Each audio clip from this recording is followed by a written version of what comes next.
Hey, what's up, everyone? My name is Trent Dressel. I am the tech sales instructor at Course Careers, and today we are speaking with Giseth to highlight her story breaking into tech. Giseth, can you talk about what you were doing before Course Careers and why you wanted to pivot to get into tech and sales? Yeah, absolutely. Okay, so again, thank you for inviting me to be here and share my story and hopefully help some folks. Right before Course Careers, actually, while I was finding out about Course Careers, I was in the mortgage industry, had a brief stint as a loan officer. Mm. And honestly, before then, even I'd been interested in the technology space for the last few years, but wasn't really sure what role would be right for me. So I found out about Course Careers at the exact time that I was looking to make a change, pivoting out of mortgage, it made absolute sense to me. It was a great way for me to leverage the sales experience that I had and create a new career path. I finished the course in just over a week. I was very ready. I Wow. finished it in just over a week and landed a role within a month of finishing the final exam because it was just like the timing was perfect and there was no reason for me to delay. So yeah, that's how I got into Course Careers and technology. So you're saying within, let's say, 90 days or less from the time you discovered you wanted to get out of the loan business, which tough time to be in the loan business right now. You Exactly. discovered tech, and then you're like, okay, how do I get in there? And then you came across Course, and within 90 days, you ended up landing your job. I'm going to say within 60 days. Wow, that's incredible. What does it feel like having gone from being in this mortgage loan officer type deal to now what you're doing in tech sales? Can you talk more about that? Yeah. The most major difference, I would say, is the lifestyle. I was looking for a little bit more flexibility. So when you're in sales, generally speaking, there's a ton of flexibility. But I was going into the office at my last role, and it just wasn't working for me. So I was looking for a way to be a little bit more remote.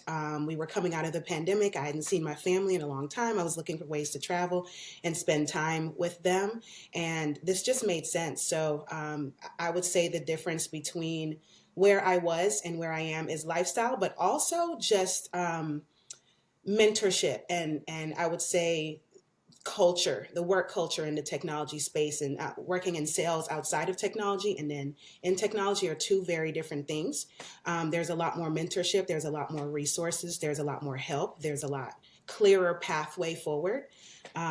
And that just wasn't there in the experience that I had in the mortgage industry. So, very happy to be here. How much did you know about tech sales before going through the course? Not much at all. Very, very little. So when I found out about it, I'd seen a YouTube video. And then, of course, you know how the algorithm worked. It kept producing technology sales videos for me and just watched like day in the lives, just watched people telling their own story and did a little bit of research and thought that I said, I already have some of these skills. I've been looking to find a way to get into technology. This just seems like the perfect marriage of those two concepts. And I just went ahead and jumped in, but I didn't have a lot of knowledge. After going through the course, how well prepared did you feel to succeed in your role? I'm going to say overly prepared. I was way more prepared so I didn't have imposter syndrome, I would say, when I was applying for roles because I feel like I was well equipped. I knew the language, I knew what they were looking for, I knew the trajectory of the role. I knew exactly what I needed. I feel like I knew exactly what I needed to know to be successful in the interviews and also in the role itself. How many companies did you end up having to apply to land your role? I applied to fewer than 40. I got after the course was finished, I kind of realized I put two and two together and realized that what I was learning to become a business development rep was also exactly what I needed to learn to land my role. It was the exact same skills, it was the same process, same everything. So I got very clear, taking concepts from the book Spin Selling and just getting very, very clear on the type of role that I wanted to have, the type of company I wanted to work for, Mm. and a couple other benchmarks, and just went after that alone. So, all in all, I would say I applied to roughly like 35-ish or so companies.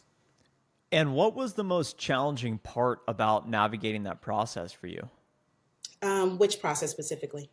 Finding companies to apply to and then eventually beginning the interview process. Yeah, okay. So the most challenging part was, in fact, finding the companies, but I feel like I only used two resources. I used LinkedIn and I used Indeed. And I used LinkedIn for the first few roles. I applied to the fewest amount of roles on LinkedIn, and once I started to kind of get in the groove of the application process, and then I opened up.